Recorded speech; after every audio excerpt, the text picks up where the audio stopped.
இந்த ஜீவசமாதி எந்த அளவுக்கு சக்தி வாய்ந்த ஒரு இடம் அப்படின்னு சொல்லிட்டு இப்போ நம்ம தமிழ்நாட்டில் எத்தனை ஜீவசமாதி இருக்குன்னு பார்ப்போம்.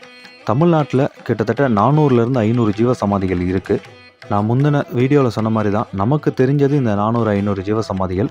அதில் குறிப்பாக நம்ம சென்னையிலேருந்து ஆரம்பிப்போம். சென்னையில் குறிப்பாக பார்த்தீங்கன்னா திருவொற்றியூரில் மட்டும் 22 ஜீவசமாதிகள் இருக்குது. திருவொற்றியூர் அப்படின்னா திருவொற்றியூர் சுற்றியுள்ள பகுதிகள். அதுபோல் கிண்டி சுற்றியுள்ள பகுதிகளில் பார்த்தீங்கன்னா 13 ஜீவசமாதிகள் இருக்குது. மயிலாப்பூரை சுற்றி, அதாவது மயிலாப்பூர், ட்ரிப்ளிகன் இந்த சரௌண்டிங்ஸில் பார்த்தீங்கன்னா கிட்டத்தட்ட 16 ஜீவசமாதிகள் இருக்குது. கோடம்பாக்கம், வடபழனி, நுங்கம்பாக்கம், சேட்பட் இது பக்கத்தில் வந்து பார்த்தீங்கன்னா கிட்டத்தட்ட 11 ஜீவசமாதிகள் இருக்குது. பூந்தமல்லி, பெரம்பூர் இந்த சைடில் பார்த்தீங்கன்னா உங்களுக்கு தலா 6 ஜீவசமாதிகள் இருக்குது. தாம்பரம், குடுவாஞ்சேரி, திருப்பூர் சுற்றி பார்த்தீங்கன்னா கிட்டத்தட்ட 15 ஜீவசமாதிகள் இருக்குது. வேளச்சேரி, அம்பத்தூர், ரெட் ஹில்ஸ், திருவான்மியூர் இங்கெல்லாம் பார்த்தீங்கன்னா 3 ஜீவசமாதிகள் இருக்குது.